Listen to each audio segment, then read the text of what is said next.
Hi everyone, welcome back to my channel. ಇವತ್ತು ನನ್ನ ಜೊತೆ ನೀವು ರೆಡಿಯಾಗಿ ಇವತ್ತು ಹೊರಗಡೆ ಹೋಗ್ತಾ ಇದ್ದೀನಿ. ಹಾಗಾಗಿ ಸಿಂಪಲ್ ಆಗಿ ರೆಡಿ ಆಗೋಣ. ತುಂಬಾ ಮೇಕಪ್ ಏನಿಲ್ಲ, ನಾರ್ಮಲ್ ಸ್ಕಿನ್ ಕೇರ್ ಮಾಡಿಕೊಂಡು ಮ್ಯಾಚ್ ಆಗೋ ಡ್ರೆಸ್ ಸೆಲೆಕ್ಟ್ ಮಾಡ್ತೀನಿ. ಎಲ್ಲ ರೆಡಿ ಆದಮೇಲೆ ಹೇರ್ ಸೆಟ್ ಮಾಡಿಕೊಂಡ್ರೆ ನನ್ನ ಲುಕ್ ಕಂಪ್ಲೀಟ್. ನಾನಿಲ್ಲಿ ಟೋನರ್, ಸಿರಮ್ ಹಾಗೆ ಈಗ ಮಾಯ್ಶ್ಚರೈಸರ್ ಅಪ್ಲೈ ಮಾಡ್ತಾ ಇದ್ದೀನಿ. ನಾನಿಲ್ಲಿ ಅಪ್ಲೈ ಮಾಡಿರೋ ಎಲ್ಲ ಪ್ರಾಡಕ್ಟ್ಸ್ದು ಲಿಂಕ್ ಬೇಕು ಅಂತ ಅಂದರೆ ಕಮೆಂಟಲ್ಲಿ ಲಿಂಕ್ ಅಂತ ಕಮೆಂಟ್ ಮಾಡಿ, ನಾನು ನಿಮಗೆ ಲಿಂಕನ್ನು ಶೇರ್ ಮಾಡ್ತೀನಿ. ಹಾಗೆ ಈಗ ಸನ್ಸ್ಕ್ರೀನ್ನ ಅಪ್ಲೈ ಮಾಡ್ತಾ ಇದ್ದೀನಿ. ಯಾವುದೇ ವೆದರ್ ಇದ್ರೂ ಸನ್ಸ್ಕ್ರೀನ್ ತುಂಬ ಇಂಪಾರ್ಟೆಂಟ್. ಸನ್ಸ್ಕ್ರೀನ್ ಹಾಕೊಂಡ್ಮೇಲೆ ನನ್ನ ಲುಕ್ ಕಂಪ್ಲೀಟ್ ಆಗುತ್ತೆ. ಹಾಗೆ ಹೇರ್ ಕೂಡ ಸೆಟ್ ಮಾಡಬೇಕು. ಹೇರ್ ಸೆಟ್ ಮಾಡೋದಕ್ಕೆ ಹೇರ್ ಪ್ರೊಟೆಕ್ಷನ್ ಸಿರಮನ್ನು ಅಪ್ಲೈ ಮಾಡಿದ್ದೀನಿ. ಹೇರ್ ಸೆಟ್ ಮಾಡ್ಕೊಂಡ್ಮೇಲೆ ನನ್ನ ಫೈನಲ್ ಲುಕ್ ಕಂಪ್ಲೀಟ್ ಆಗಿದೆ. ಘಮ ಘಮ ಅನ್ನೋಕ್ಕೆ ಬಾಡಿ ಮಿಸ್ಟ್ ಹಾಕ್ಕೊಳ್ಳೋಣ.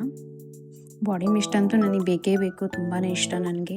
ಹಾಗೆ ನಮ್ಮ ಸ್ಕಿನ್ ಹೈಡ್ರೇಟೆಡ್ ಆಗಿ ಇರಲಿಕ್ಕೆ ಸ್ವಲ್ಪ ಲೋಷನನ್ನು ಹಾಕ್ಕೊಳ್ಳೋಣ. ಈ ಲುಕ್ ನಿಮ್ಗೆ ಹೇಗೆ ಅನ್ನಿಸ್ತು ಅಂತ ಕಮೆಂಟಲ್ಲಿ ಹೇಳೋದನ್ನು ಮರಿಬೇಡಿ. ಈ ವಿಡಿಯೋ ಇಷ್ಟ ಆಗಿದ್ರೆ ಲೈಕ್, ಶೇರ್ ಮಾಡಿ. ನನ್ನ ಚಾನಲ್ಗೆ ಸಬ್ಸ್ಕ್ರೈಬ್ ಮಾಡೋದನ್ನು ಮರಿಬೇಡಿ. ಮತ್ತೊಂದು ವಿಡಿಯೋದಲ್ಲಿ ಸಿಗೋಣ. ಅಲ್ಲಿವರೆಗೂ ಬಾಯ್ ಬಾಯ್.